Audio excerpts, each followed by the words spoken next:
शांतिनाथ भगवान का पवित्र पंच कल्याणक प्रतिष्ठा महोत्सव का ये महान अवसर। अभी भगवान गर्भ में है और जब गर्भ में इतना उल्लास है उस कल्याणक को मनाते हुए, तो जब कल भगवान का जन्म होगा तो उस समय क्या उल्लास होगा, कैसी खुशियों का वातावरण होगा इस हस्तिनापुर नगरी में, उसकी तो कल्पना ही रोमांचित कर देती है। आज इस पंच कल्याणक के निमित्त वेदी शुद्धि के लिए हम सब तीर्थधाम चिदायतन गए और उस चिदायतन का जो भव्य और दिव्य जिन मंदिर देखा, वो देखकर सचमुच ऐसा लगता है जैसे नंदीश्वर द्वीप का अकृत्रिम चैत्यालय जमीन पे उतर के आ गया हो। और यह तीर्थधाम चिदायतन युगों युगों तक जिन धर्म की प्रभावना का प्रेरक निमित्त बनेगा, ऐसी संभावना, ऐसी योग्यता, ऐसी होनहार आज हमने देखी। आखिर जो इतना बड़ा ये आयोजन हो रहा है, इस आयोजन के केंद्र में कौन है? इस आयोजन के केंद्र में क्या प्रतिष्ठाचार्य हैं? नहीं। क्या विद्वान है? न। क्या ये पांडाल है? नहीं। क्या ये लाइट्स हैं, झूमर है, माइक है? नहीं। आखिर इतना बड़ा जो आयोजन हो रहा है, जिसकी वर्षों से तैयारी कर रहे थे और आज वह सपना साकार होने जा रहा है, प्रश्न यह है कि इस पूरे आयोजन के केंद्र में है कौन? आखिर हम 5-10 हजार लोग यहाँ इकट्ठे क्यों हुए हैं? हमारे इकट्ठे होने का प्रयोजन क्या है? तो वो प्रयोजन है जिन बिंब की स्थापना। इस पूरे पंच कल्याणक प्रतिष्ठा महोत्सव के केंद्र में कौन है? केंद्रीय भूमिका में कौन है? जयपुर से आए वो पाषाण के भगवान, जो 5 दिन के पंच कल्याणों के बाद वह साक्षात भगवान की तरह हमें दिखने लगेंगे।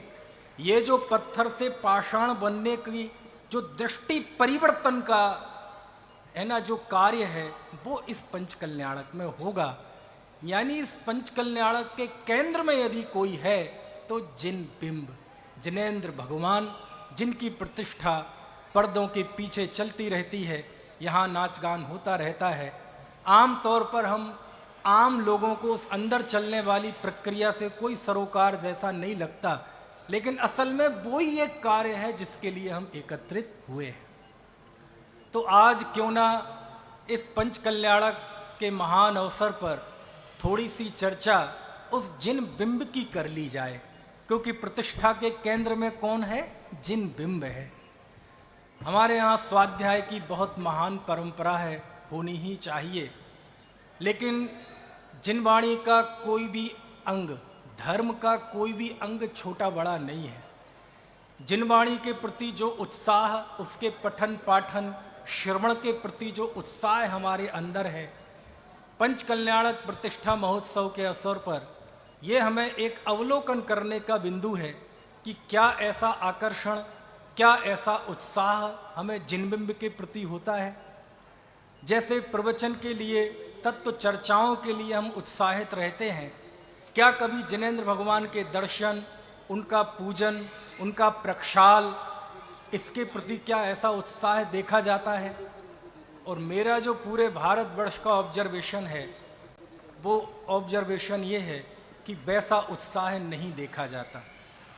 एक मंदिर वो भी हैं जहाँ सुबह पूजन प्रक्षाल करने वालों की लाइन लगती है, मंदिर में पैर रखने के लिए जगह नहीं बचती है, शांति धाराएं होती हैं, तो वो भीड़ देख के बहुत खुशी होती है। इतनी संख्या में देखकर मन प्रफुल्लित होता है कि चलो जिनेंद्र देव की आराधना करने वाले इतने लोग हैं, लेकिन उसके पीछे जो मान्यता है उसको जानकर दुख भी होता है। एक दूसरे स्थान है कि उनकी मान्यता तो सही है, लेकिन जाते हैं तो प्रक्षाल करने वाले नहीं हैं, पूजन करने वाले नहीं हैं तो नगण्य हैं। प्रवचन में 100 लोग हैं, पता चले प्रक्षाल में 5 लोग हैं। और जब ऐसी स्थिति आती है तो मेरा मन करता है कि साल में 365 दिन में से एक भी दिन ऐसा नहीं है जो जिन बिंब की चर्चा के लिए समर्पित हो। श्रुत पंचमी के दिन हम जिनवाणी की चर्चा कर लेते हैं, रक्षा पर्व के दिन हम वात्सल्य की चर्चा कर लेते हैं, लेकिन जिन बिंब की चर्चा कब करें? तो मुझे ऐसा लगा कि पंच कल्याणक से बढ़िया अवसर कोई दूसरा नहीं हो सकता, इसलिए आज के 40 मिनट पूरी तरह से ये चर्चा जिन बिंब के लिए समर्पित रहेगी। क्यों? जब हम अपने पुराने आचार्य, हम अपने प्राचीन विद्वानों के पास जाते हैं तो उन्होंने जिन बिंब की दर्शन में इतना लिखा, जब भी जिनेंद्र देव की मुद्रा उनके सामने आती है तो वो इतने भावुक हो जाते हैं, उनका रोम रोम भक्ति में और भगवान की कृतज्ञता में उछल पड़ता है। और जब वो लिखते हैं, तुम बिन मैं व्याकुल भयो जैसे जल बिन मीन, हे भगवान मैं आपके बिना ऐसा तड़फा हूं जैसे जल से निकलने के बाद मछली तड़फती है। मैं आप लोगों से पूछना चाहता हूं, क्या आपने मछली को तड़फते हुए देखा है? यदि आपने मछली को तड़फते हुए देखा होगा तो या तो आप ये पंक्ति बोलना बंद कर देंगे और या फिर इसका सही अर्थ समझ जाएंगे। क्या होता है मछली का तड़फना? समझ में आया है? बुद्धजन राय जी लिखते हैं, मिट गयो तिमिर मिथ्यात्व मेरो, उदय रवि आतम भयो, मोह और हरख ऐसो भयो, मनु रंग के चिंता मणि लहियो। हे भगवान, आपको देखकर मेरा अज्ञान नष्ट हो गया और आत्मज्ञान या आत्मा रूपी सूर्य प्रकट हो गया, और आपकी प्राप्ति, आपकी मुद्रा, आपको देखकर ऐसा लगा जैसे किसी भिखारी को चिंतामणि रत्न मिल गया। मोह और हरख ऐसो भयो, मनु रंग के चिंता मणि लई। जब ऐसे ऐसे वचन हम भक्ति में सुनते हैं तो मुझे लगता है कहीं ना कहीं कुछ ऐसा है कि हम जिन बिंब के उस गहरे, उस बड़े स्वरूप को हम नहीं समझ पा रहे हैं, अन्यथा उस जिन बिंब के प्रति इतनी उपेक्षा का भाव नहीं होता। आप प्रथमान योग में जाइए, मुनि की मुद्रा और जिन मुद्रा को एक ही कहा गया है। ये तक लिखा है शास्त्र में कि जो मुनि मुद्रा और जिन मुद्रा में फर्क करता है वो प्रगट मिथ्या दृष्टि है। समझ में आया? यानी किसी दिगंबर संत की मुद्रा ये जिन मुद्रा है, और इस जिन बिंब के विषय में जब हम शास्त्रों में जाते हैं, प्रथमान योग में जाते हैं, तो इतना आनंद कर देने वाले प्रसंग हमें प्राप्त होते हैं। चलो ज्यादा दूर मत जाइए।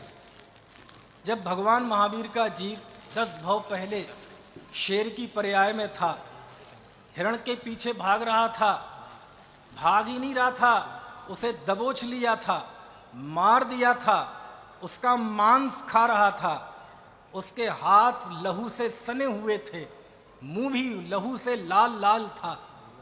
ऐसी क्रूर प्रकृति वाला व्यक्ति जिसके मुंह में मांस था, और यहां 2 दिगंबर अमितंजय और अमितगढ़ी नाम के संतों को देखा, उस मुद्रा को देखा और जाति स्मरण हो गया, सारी क्रूरता नष्ट हो गई। समझ में आया? और उसके अंदर से ऐसे हर्ष के आंसू आने लगे आंखों से कि गुणभद्राचार्य उत्तर पुराण में उसका वर्णन करते हुए लिखते हैं कि मानो आंखों के आंसुओं के जलिए वह मिथ्यात्व ही गल गल कर निकल रहा हो और स्वागत कर रहा हो, हे सम्यक दर्शन तुम आओ, तुम आओ, तुम आओ। कहने का आशय ये है, ये कैसे हुआ सब? और उस शेर की स्थिति ऐसी हो गई, सम्यक दृष्टि हो गया, छायोपशमिक सम्यक दृष्टि हो गया, व्रत ले लिए उसने, और इतनी अंतर्मुख और अहिंसक परिणति उस जीव की हो गई कि गुणभद्र स्वामी लिखते हैं कि यदि कुदरत में ऐसा नियम नहीं होता कि पशुओं को मोक्ष नहीं होता, यदि ये नियम नहीं होता तो उस शेर को वही मोक्ष हो जाता। इससे आप समझ सकते हैं कि वह मुद्रा कितनी आकर्षक रही होगी। भगवान पार्श्वनाथ का जीव जिस समय हाथी की पर्याय में था, पागल हो गया था, पागलपन का दौरा पड़ गया था उसे। जीवों को उखाड़ उखाड़ के फेंक रहा था, पेड़ों को उखाड़ उखाड़ के फेंक रहा था, मार रहा था जीवों को। और जब हाथी जैसा बलिष्ठ प्राणी जब जंगल में पागल हो जाए तो आप समझ सकते हैं कि उस जंगल की क्या दशा हुई होगी। बड़े बड़े नाहर ताकतवर शेर भी भागने लगे थे, उनको भी उठा उठा कर फेंक रहा था। और जब ऐसे ही पागलपन का दौरा उसे पड़ा हुआ था और एक जगह देखा कि एक शिला नीचे अरविंद मुनिराज बैठे हैं। कौन बैठे हैं? अरविंद मुनिराज बैठे हैं, जिनके तन पे चिंदी भी नहीं है, आंखें बंद हैं, कायोत्सर्ग की मुद्रा है। लेकिन पता नहीं इस मुद्रा में क्या ऐसा आकर्षण है कि हम मनुष्यों को वो आकर्षण भले ही हो ना हो। हाथी ने जब उस मुद्रा को देखा, जिन मुद्रा को, तो दीपक राज जी सारा पागलपन खत्म हो गया। अभी महाराज ने कुछ कहा नहीं, कोई उसे उपदेश नहीं दिया, कोई संबोधन नहीं दिया। हे गुरुवर शाश्वत सुख दर्शक, यह नग्न स्वरूप तुम्हारा है, जग की नश्वरता का सच्चा दिग्दर्शन करने वाला है। उनकी मुद्रा को देखकर उसका पागलपन खत्म हो गया, तत्व प्रतीति हो गई, सम्यक दृष्टि हो गया, पंचम गुण स्थान बढ़ती हो गया। व्रत ले लिए उसने। किसने? हाथी ने। और स्थिति ये आई कि जो अभी जीवों को उखाड़ उखाड़ के फेंक रहा था, देखकर चलने लगा, सूखे पत्ते खाने लगा, ब्रह्मचर्य का पालन करने लगा। ये सब क्या हुआ? ये सब उस मुद्रा को देखकर। समझ में आती है बात की नहीं? तब मुझे लगता है कि इस जिन मुद्रा में जरूर ऐसा कुछ है, इस जिन मुद्रा में ऐसा कुछ आकर्षण है कि जिसको देखकर ही मिथ्यात्व की जैसे जड़ें हिल जाती हैं, जैसे मिथ्यात्व थर थर कांपने लगता है, जिससे पाप प्रकृतियां थर थर कांपने लगती हैं। ये जितने मैंने आपको उदाहरण दिए, इसमें आप में से कोई एक आध अति बुद्धिमान होगा तो ऐसा प्रश्न कर सकता है कि देखिए ये तो प्रथम। कोई ऐसा भी कह सकता है ये तो भक्ति साहित्य है, भक्ति में तो ऐसा ही लिखा जाएगा, भक्ति में तो चीजों को बढ़ा चढ़ा कर वर्णन होता है। लेकिन बात उस समय बहुत संजीदा हो जाती है कि जब मैं षटखंडागम की टीका धवला पुस्तक 6 पेज नंबर 427 पर आचार्य वीरसेन स्वामी के चरणों में जाता हूं। किनके चरणों में? आचार्य वीरसेन स्वामी, धवला पुस्तक 6। आप समझ लीजिए धवला जो हमारे दिगंबर जिन परंपरा का सुप्रीम कोर्ट है। कोई भी प्रश्न यदि आता है और उसका समाधान यदि धवला में मिलता है तो मानो फिर सारी बातें खत्म हो जाती हैं। उस धवला जो कि द्रव्यान योग का ग्रंथ है, सिद्धांत शास्त्र भी है, करणान योग का भी कहा जाता है। उस धवला पुस्तक 6 पेज नंबर 427 पर जब मैं गया तो वहां फिर जब एक पंक्ति वीरसेन स्वामी की पढ़ते हैं तो फिर बात केवल भक्ति की नहीं रह जाती, बात केवल प्रथमान योग की कहानियों की नहीं रह जाती, बात फिर बहुत गंभीर हो जाती है। मालूम क्या लिखते हैं भगवान वीरसेन स्वामी, कलिकाल सर्वज्ञ? वो लिखते हैं, जिण बिंब दंसड़ेण ऋतीड़ काज तस्वी मिच्छत्तादि कम कलावस्वी खय दंसड़ा दो। क्या अर्थ है इसका अंकित भैया? इसका अर्थ यह है कि जिन बिंब के दर्शन से, काय के दर्शन से? जिन बिंब के दर्शन से, जिन बिंब के दर्शन से मिथ्यात्व के निधत्ती निकाचित कर्म भी क्षय को प्राप्त हो जाते हैं। कौन से कर्म? अब मुझे पता है ये पंच कल्याणक की सभा है, इस सभा में ऐसे ऐसे प्राथमिक भूमिका वाले जीव भी होते हैं, वे क्या जाने निधत्ती क्या होती है, निकाचित क्या होता है। लेकिन चलिए नाम ही सही, 2 पंक्तियों में स्वरूप भी बता देता हूं। 8 कर्म तो हम जानते हैं ना, इन जिन 8 कर्मों के नाम पे दुनिया डरती है, डरना भी चाहिए, वो कोई बुरा नहीं है। समझ में आया है? डरने लायक तो पर्याय मूलता है, कर्म दृष्टि है, लेकिन उस पर भी उपचार आ जाता है। इन 8 कर्मों की 10 अवस्थाएं होती हैं। ये जब कर्म बंधता है तो कुछ कर्म ऐसे बंधते हैं जिनमें ना कोई संक्रमण होता है और ना कोई उदीरणा होती है, वो कहलाते हैं निधत्ति कर्म।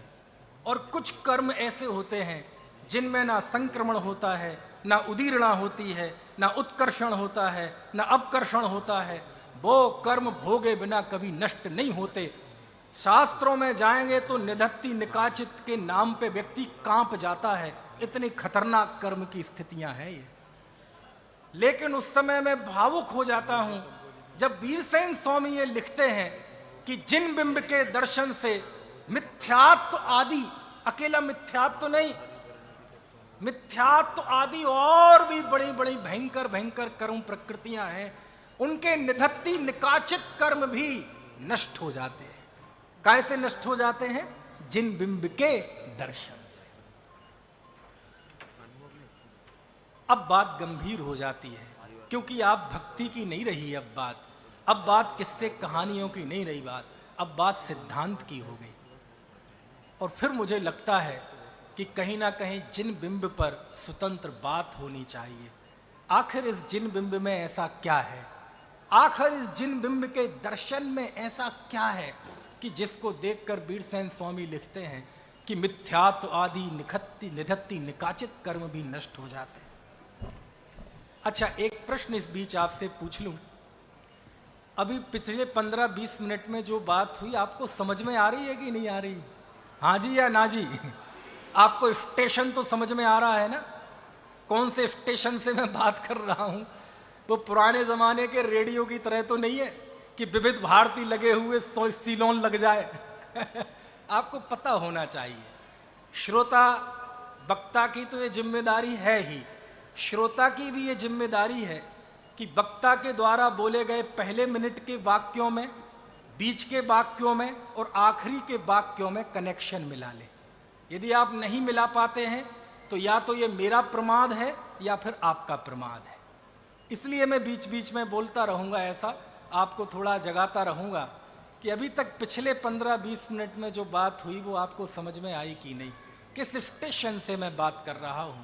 मैं आपको बता रहा हूं कि ये पंच कल्याणक के केंद्र में जो जिन बिंब है, उस जिन बिंब की महिमा क्या है और उस जिन बिंब के लिए क्या लिखा है।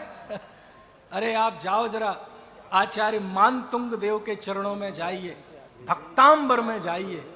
मालूम आचार्य क्या कहते हैं मानतुंग आचार्य भक्तांबर में कि हे भगवान, आप नाग दमनी हो। क्या हो आप? नाग दमनी। अब मुझे पता है इस सभा में हजारों लोग बैठे हैं, ज्यादातर लोगों को पता नहीं होगा कि ये नाग दमनी होती क्या है। नाग दमनी एक बूटी होती है।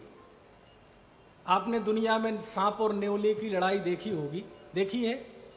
कितने लोगों ने देखी है? जरा हाथ खड़े करो। कम लोगों ने देखी है। मैंने भी नहीं देखी, टीवी में देखी है। समझ में आया?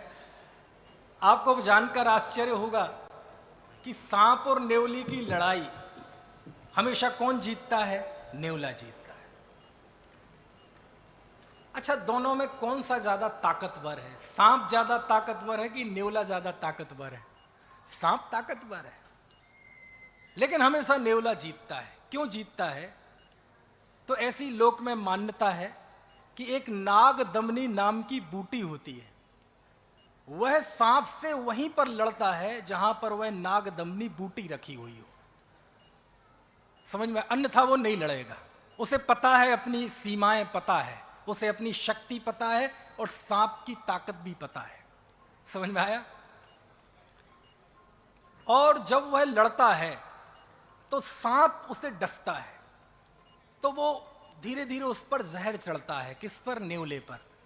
तो जब उसके पैर उखड़ने लगते हैं तो वह जाके उस बूटी को सूंघ लेता है, और जब वह सूंघता है तो उसके सारे शरीर का जहर उतर जाता है और वह जाकर फिर लड़ता है।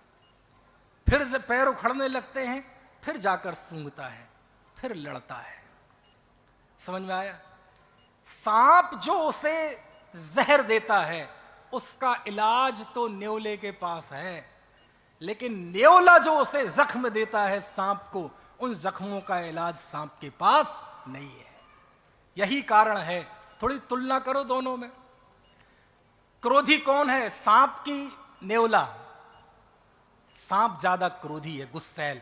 नेवला तो बहुत शर्मीला होता है। दूसरा, जहरीला कौन है? सांप, नेवला नहीं। समझ में आया? तीसरा, खतरनाक कौन है? ऐसे ऐसे सांप होते हैं रोहित जी कि यदि वो काटें तो ठीक, फुंकार दे, केवल दूर 20 फीट दूर आदमी खड़ा है, वो केवल ऐसा फुसकार दे तो वहां उसकी जान चली जाए। ऐसे सांप होते हैं कि यदि वो टच हो जाए तो जान चली जाए। अब आप कहेंगे आपको कैसे पता? बहुत साल पहले वो टीवी पे 2-4 चैनल आते थे, डिस्कवरी ऑफ क्या क्या आते थे, समझ में आए ना, नेशनल ज्योग्राफी और कई सारे चैनल हैं। इन चैनलों की रोजी रोटी तो सांपों से चल रही है। सांप इनका सबसे सुपरहिट कैरेक्टर है। सांप की चर्चाएं चलती, वहीं से मुझे ये पता चली, अन्यथा मैं नहीं बता पाता। समझ में आया? इतने भयंकर सांप। और दुनिया में ऐसी मान्यता है, दुनिया में लोक मान्यता, कि सांप जो होता है वो अशुभ होता है।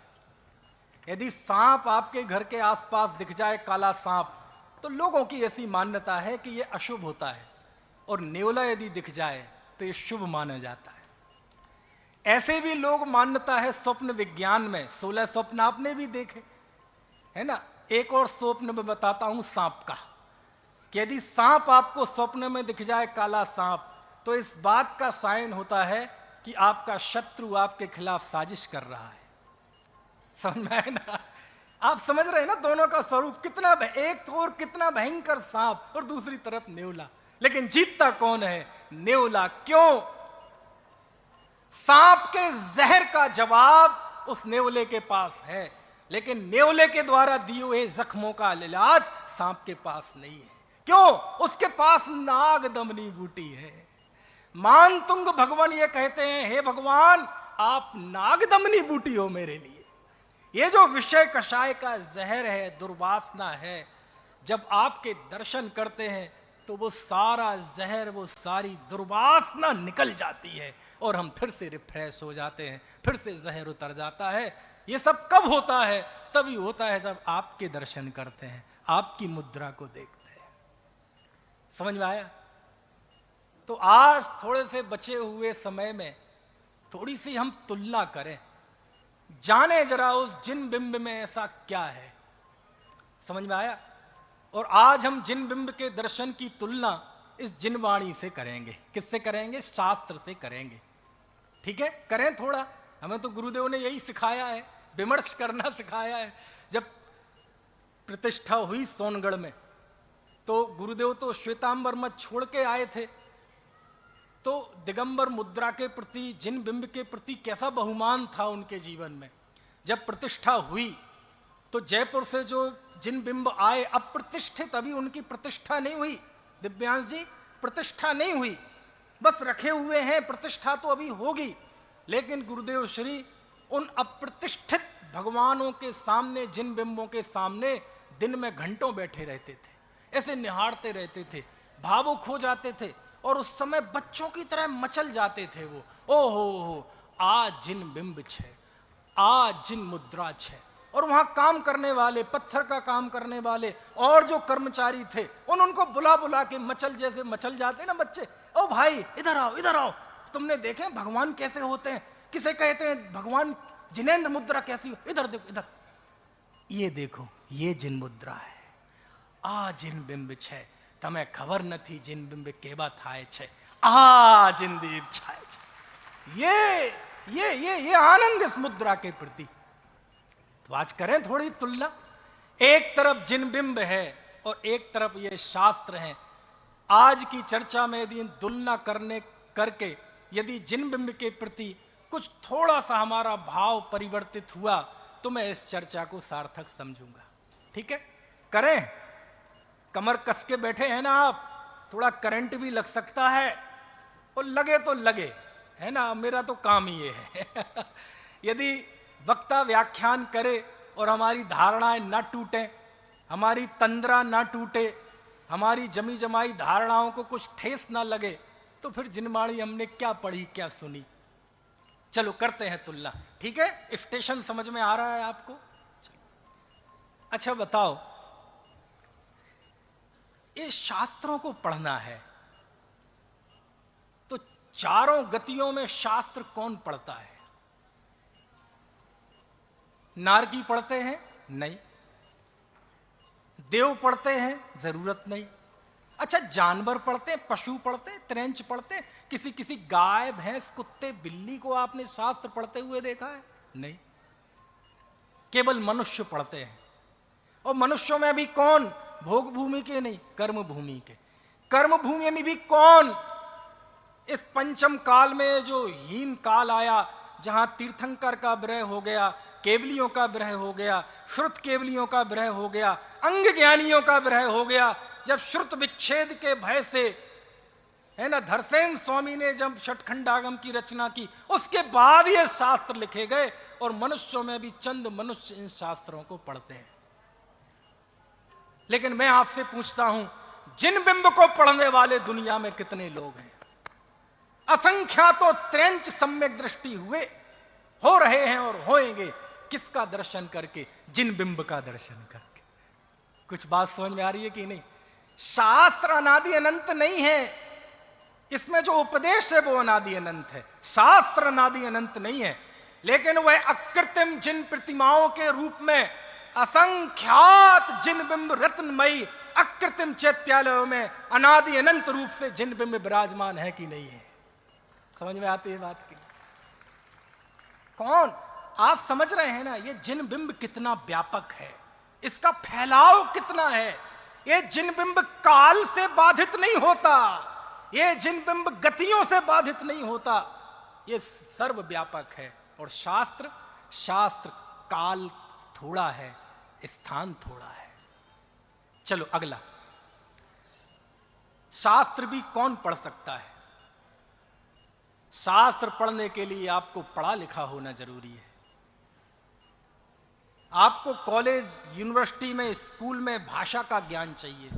शास्त्र पढ़ने के लिए आपको प्राकृत भाषा का ज्ञान चाहिए, संस्कृत का ज्ञान चाहिए, गिरी से गिरी हालत में हिंदी का चाहिए, पढ़ा लिखा होना चाहिए। लेकिन मैं आपसे पूछता हूं, जिन बिंब जो उपदेश दे रहा है, जिन बिंब के द्वारा जो हमें उपदेश मिल रहा है अंतर्मुखी होने का, ये कौन सी भाषा में है? ये प्राकृत में है, ये संस्कृत में है, ये अंग्रेजी में है?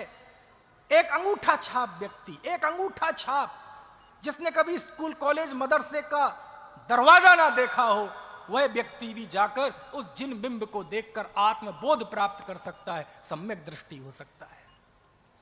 यानी इस जिन बिंब को देखने के लिए, इससे उपदेश के लिए किसी भाषा ज्ञान की जरूरत नहीं। दो बातें। तीसरी बात, यह शास्त्र पात्र में भेद करता है। ये गृहस्था, ये श्रमणाचार है, ये श्राप का चार है, ये श्राप का चार है। इसमें मुनियों को क्या मिलेगा? ये श्रमणाचार है, इसमें चार अनियोग हैं। कुछ ऐसे भी शास्त्र हैं जिसमें यह कहा जाएगा कि ये शास्त्र गृहस्थों को पढ़ने के लिए नहीं है, ये केवल त्यागी वृत्तियों के पढ़ने के हैं। ये सब भेद किया जाएगा। लेकिन मैं आपसे पूछता हूं, जिन बिंब ऐसा कोई भेद करता है? जिन बिंब ऐसा कोई भेद करता है क्या? अद्भुत है ये जिन बिंब, एक ही सबको उपदेश, कोई पात्र भेद नहीं। जिन बिंब के आगे जो दुनिया में मूर्खता का प्रतीक कहा जाता है, ऐसा गधा, वो भी पहुंच जाए तो उसे भी जिन बिंब एक ही उपदेश देगा, अपने को देखो, अपने को जानो, आत्मा करता है, मुझे क्या देखते हो, स्वयं को देखो। और उसी जिन बिंब के सामने चार ज्ञान के धारी गणधर महाराज, आदिनाथ भगवान के 84 गणधर थे। गणधर जैसा महान जीव, चार ज्ञान का धारी जीव, गणधर महाराज भी जिन बिंब के पास पहुंच जाते हैं तो गणधर महाराज को भी ये जिनेंद्र भगवान की मुद्रा एक ही उपदेश देती है, भेद नहीं करती कि आप मनुष्य हो तो मनुष्यों को और उपदेश, आप साधु हैं तो साधुओं को और उपदेश, नहीं, कोई भेद नहीं करती। गणधर महाराज हाथ जोड़े खड़े हैं तो जिनेंद्र मुद्रा गणधर महाराज को भी यही उपदेश दे रही है ओ गणधर महाराज, मुझे क्या देखते हो, अपने को देखो। कुछ बात समझ में आ रही कि नहीं है? देखो तो क्या कमाल है। एक मूर्ख से मूर्ख व्यक्ति, पशु, कुत्ते, बिल्ली, गाय, भैंस, चिड़िया भी पहुंच जाए उसे भी वही उपदेश, और गणधर महाराज भी पहुंच जाए उसके लिए भी वही उपदेश। ये जिन बिंब के उपदेश की व्यापकता है, पात्र भेद नहीं करती। समझ में आया? अरे पात्र भेद तो ठीक, मनुष्यों में भी पहुंच जाए, हिंदू पहुंचे, मुस्लिम पहुंचे, सिख पहुंचे, ईसाई पहुंचे, गरीब पहुंचे, अमीर पहुंचे, चक्रवर्ती पहुंचे, आज की भाषा में कहें प्रधानमंत्री पहुंचे, राष्ट्रपति पहुंचे, और एक ऐसा मनुष्य जिसे संसार ने दुत्कार दिया हो, समाज ने जिसका बहिष्कार कर दिया हो, घर वालों ने जिसे घर से निकाल दिया हो, जिसके शरीर में रोग हो, कोढ़ हो, और कोड़ियों के जंगल में उसे छोड़ दिया गया हो, ऐसी अनंत त्रासदी झेलता हुआ वह व्यक्ति भी जिन मुद्रा के पास पहुंचता है, तो जिनेंद्र भगवान उसको भी वही उपदेश देते हैं कि ये भाई, ये जो बाहर में जो कोड़ दिख रहा है, ये तुम नहीं हो, तुम अंदर से प्रभु हो। कुछ बात समझ में आ रही कि नहीं? ये जिन बिंब है, ये जिन बिंब की व्यापकता है। करती है कोई पात्र भेद? नहीं नहीं नहीं नहीं, आप लोग विद्वान हैं, आपकी क्लास अलग लगेगी। नहीं नहीं नहीं नहीं, आप फेडरेशन वाले हैं, आपकी क्लास अलग लगेगी। नहीं नहीं नहीं, बच्चों का शिविर चदेश में अलग लगेगा। जिन बिंब ऐसा उपदेश नहीं करती। जिन बिंब सारी दुनिया को, कोई भी आ जाए, सबको एक ही उपदेश देती है। अच्छा, वो उपदेश क्या है?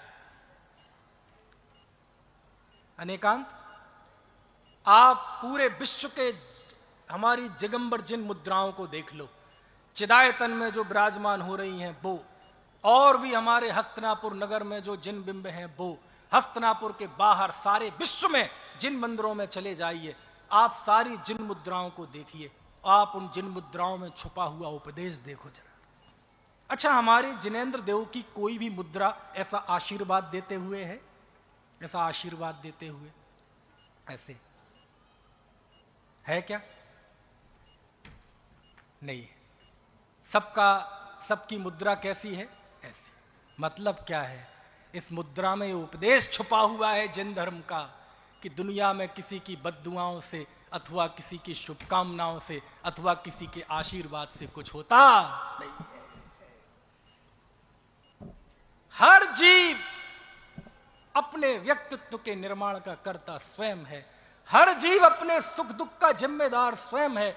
ये आशीर्वाद देने या लेने वालों का मार्ग नहीं है, ये अकेले होने का मार्ग है, ये अपनी जिम्मेदारियों को लेने का मार्ग है, स्वाभिमान से, आत्मसम्मान के साथ आत्मनिर्भर होकर बढ़ने का मार्ग है। बोलो, कोई देती है आशीर्वाद?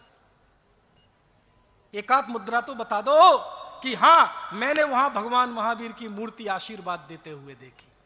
नहीं। अच्छा, पूरे विश्व में चले जाइए, हमारे जिन बिंब, हमारे जिनेंद्र भगवान के साथ में कोई स्त्री है, कोई पुरुष है, कोई बच्चे हैं, कोई समाज दोस्त यार है? हां, लोग अपने अनुराग बस यक्षिणी आजू बाजू में बना देते हैं, वो उनका अनुराग है, भगवान का नहीं है। जिनेंद्र भगवान जहां मिलेंगे, ना उनके साथ कोई स्त्री होगी, ना पुरुष होगा, ना परिवार होगा, ना चाचा, ना ताऊ, ना भतीजा, ना दोस्त, ना यार, ना साधर्मी, ना कोई संघ, एकाकी। इसका मतलब क्या है? वो जिनेंद्र मुद्रा सारे विश्व को बिना कहे निशब्द रूप से ये उपदेश दे रही है कि मुक्ति का मार्ग तो निस्संगता का मार्ग है। यहां अकेले रहना पड़ता है। संग की भावना निगोद की भावना है, और एकाकी होने की भावना मोक्ष की भावना है। बोलो, ये उपदेश, ये प्रवचन, ये शिक्षा इस जिन बिंब में बिल्कुल तैरती हुई दिख रही है कि? अच्छा बताओ, आप पूरे विश्व में चले जाइए, हमारे जिनेंद्र देव के भगवान में कोई अस्त्र, के हाथ में कोई अस्त्र है, कोई शस्त्र है? नहीं है ना? क्यों नहीं है? क्यों नहीं है? वो जिन बिंब मुद्रा ये कह रही है कि ये डरने डराने का मार्ग नहीं है। ये जिनेंद्र भगवान की मुद्रा हमें उपदेश दे रही है यदि मुक्ति पंथ में बढ़ना है तो स्वयं भी भयभीत मत रहो और दूसरे को भी भयभीत मत करो। स्वयं भी निर्भय रहो और दूसरे को भी निर्भय कर दो। बोलो, ये जिनेंद्र मुद्रा उपदेश दे रही है कि नहीं दे रही है? समझ में आया? आप एक बार अपनी सारी दुनिया की शंकाएं लेके जिनेंद्र भगवान के पास जाके बैठो। सुकमाल जी, आपकी हजारों लाखों समस्याओं का समाधान ना हो जाए तो आप फिर मैं दोबारा कहना छोड़ दूंगा। आप एक बार जाके बैठो, वो मुद्रा हमसे कह क्या रही है। आप इस शास्त्रों में जाएंगे ना तो इसमें निश्चय है, व्यवहार है, किंतु है, परंतु है, इफ है, बट है, अगर है, मगर है, इस नए से उस नए से, यहाँ अपेक्षा छे, અહીંયા अपेक्षा छे, અહીંયા बात जुदी छे। सारी अपेक्षाएं किंतु परंतु अगर मगर है। लेकिन हम सब जिनेंद्र मुद्रा के पास जाओ, जिनेंद्र मुद्रा के सामने कोई अगर मगर है? जिनेंद्र भगवान जो हमें उपदेश देते हैं वो कंप्लीट है। जिनेंद्र मुद्रा हमसे ये कह रही है कि अपने प्रभुत्व को देखो, अपने विभुत्व को देखो, यही सुखी होने का मार्ग है। तो ये है, इसमें कोई किंतु परंतु नहीं। साहब कौन से नए से, वो तुम पढ़ते रहना, नए निश्चय व्यवहार तत्वार सूत्र नए चक्र में पढ़ते रहना। जिनेंद्र भगवान की जो मुद्रा है वो कंप्लीट उपदेश देती है, उसमें कोई इफ बट किंतु परंतु नहीं है। जिनेंद्र मुद्रा कह रही है आत्मा ही देखने लायक है तो है, यह सार्वभौमिक सार्वकालिक सत्य है, इसका कोई अपवाद नहीं है, इसमें कोई किंतु परंतु अगर मगर इफ बट कुछ नहीं है। यदि जिनेंद्र मुद्रा कह रही है, दिगंबरत्व का उपदेश दे रही है, अकर्तृत्व का उपदेश दे रही है, वो कह रही है कि आत्मा अकर्ता नहीं, अकर्ता है, ज्ञाता है तो है, इसमें कोई किंतु परंतु इफ बट नहीं है। और सच में आप अपने 24 घंटे के कुछ समय आप जिनेंद्र भगवान की मुद्रा के सामने जरूर बिताएं। आप सारी समस्याओं का समाधान उनके सामने रखें, आपको जिनेंद्र मुद्रा में वो समाधान मिलेगा। कैसे मिलेगा बता दूं? ये अंकित गए जिनेंद्र भगवान के पास। अंकित बोले, जिनेंद्र भगवान, हे जिनेंद्र देव, बहुत आजकल पाठशाला में बच्चे नहीं आ रहे हैं।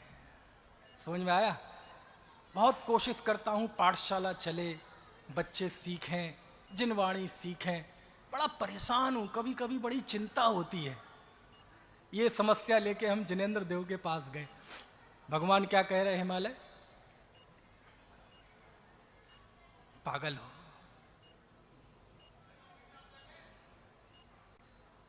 नहीं है ये मार्ग, नहीं है ये मार्ग, अपने को देखो।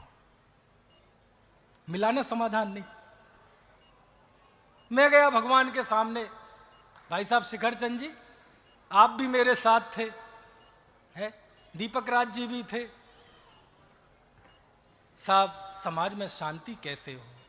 कितना झगड़ा है, कितना विसंवाद है, कितनी छींटा कसी है, कितनी कषाय का वातावरण है। ये कैसे समाज का कल्याण हो, समाज में शांति की स्थापना कैसे हो? हम ये सब समस्या लेके जिनेंद्र देव के पास गए। जिनेंद्र देव कह रहे नहीं है ये मार्ग, अपने को देखो, अपने को जानो, अपने में जम जाओ, अपने में रम जाओ, इसके अलावा कोई दूसरा उपाय है? कृष्णाचार्य जी पहुंचे, भाई साहब रजनी भाई, जिनेंद्र देव के पास। हे जिनेंद्र देव, कैसे जिन बिंब की प्रतिष्ठाएं हो, जहां जरूरत है वहां मंदिर बने, धर्म की प्रभावना हो। भगवान इनसे भी बोले,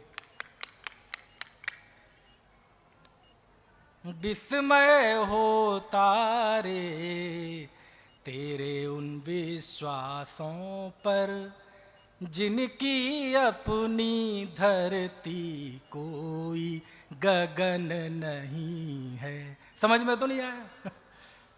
ये बाबू युगल जी की पंक्तियां हैं। युगल जी मतलब आम जनता को मैं बताना चाहता हूं, जिन्होंने पूजन लिखी, केवल रवि किरणों से जिसका संपूर्ण प्रकाशित है अंत है। बोले ये सब हंसी आती, ये सुखी होने का मार्ग है। समझ में आए ना? अरे ये तो बहुत पवित्र लोग हैं, जो जाके भगवान के सामने पाठशाला के प्रश्न कर रहे हैं, जो भगवान के सामने जाकर प्रतिष्ठा की, प्रभावना की बात कर रहे हैं। दुनिया में ऐसे भी लोग हैं जो भगवान के सामने जाके अपनी लिफ्ट गिना देते हैं, भगवान ये कष्ट है, हमें ये कष्ट है, हमारे दुखों का नाश हो, हमारी छिंदी छिंदी भिंदी भिंदी हो। कभी कभी मैं सोचता हूं, अष्टांग निकाय के दिनों में चतुर्निकाय के देव, असंख्यात देव जब 8 दिन तक नंदीश्वर द्वीप में पूजन करते हैं, अनवरत पूजन करते हैं, बिना रुके पूजन करते हैं, कोई टाइम फिक्स नहीं होता, वो देवता नंदीश्वर द्वीप में पूजा करने के लिए इस भाव से तो नहीं जाते होंगे कि मेरा रोग दूर हो जाए, मेरा शोक दूर हो जाए, मेरी बीमारी दूर हो जाए, क्या करें। और जब ये सब होता है, चाहे लोकेशणा की चाह वाले व्यक्ति जिनेंद्र देव के पास पहुंचे और चाहे हम जैसे विद्वान प्रतिष्ठाचार्य, अरे गणधर महाराज क्यों ना पहुंच जाएं, सबके लिए जिनेंद्र देव एक ही बात कहते हैं। कौन सा? एक वो गीत चलता था, अब तो सुनने में नहीं मिलता, बीरा प्रभु के ये बोल, तेरा प्रभु तुझ ही में डोले, हो गया, बस खत्म, जिंदरम, बस यही है उपदेश, इसके अलावा और कोई उपदेश नहीं है।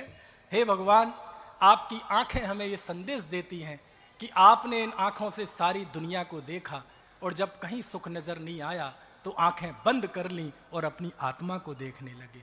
आपके पैर हमें ये संदेश देते हैं कि आपने इन पैरों से चारों गतियों को घूमा, स्वर्ग नरक सब घूमा, लेकिन जब कहीं सुख नजर नहीं आया तो चलना बंद कर दिया और अचल हो गए। आपके हाथ हमें ये संदेश देते हैं कि हे भगवान, आपने इन हाथों से अनेक सत असत कर्म किए, लेकिन जब आपको लगा कि नहीं, ये सब उन्मार्ग है, सच्चा मार्ग तो अकर्तृत्व में, ज्ञातृत्व में जाना है, तो आपने सब कुछ करना बंद कर दिया।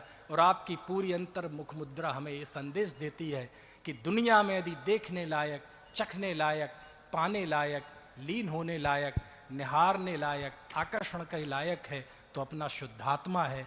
मैं सबको ये कहता हूं, इसके अलावा जिन बिंब और क्या कहता है? बोलो, है समस्याओं का समाधान की नहीं? किसी की दुकान न चल रही हो भगवान के, और भगवान के पास जाके पहुंच जाए, भगवान दुकान नहीं चल रही है, बहुत दुखी हूं भगवान, ये मार्ग ही नहीं है। अमित जी रेलवे वाले ये मार्ग ही नहीं है, बोले। ये जिन बिंब में उपदेश है। मैं बड़ा भावुक हो जाता हूं वीरसेन स्वामी के उन्हीं वचनों को पढ़कर कि ये जिन मुद्रा, हम कहे जिनेंद्र दर्शन, दर्शन मतलब ये आंखों से देखना नहीं, दर्शन मतलब जिन बिंब में जो उपदेश छुपा हुआ है, जो अंतर्मुख होने का उपदेश, जो बोध, जो प्रबोध उस मुद्रा में है, उस प्रबोध को महसूस करना और भीतर में ताजगी आ जाना, ताकत आ जाना, यही जिन बिंब की ताकत है। और जब ऐसा होता है तो पाप प्रकृतियां, मिथ्यात्व, कषाएं थर थर कांपती हैं, और यही जिन बिंब के दर्शन का सच्चा फल है। इस पंचकल्याणक प्रतिष्ठा के महोत्सव के अवसर पर जिन बिंब की उस ताकत को, जिसे नाग दमनी कहा, उसको हम समझें और जिन बिंब की आराधना के जरिए अपनी आत्म आराधना करें। ऐसी भावना के साथ अभी की बात समाप्त करते हैं।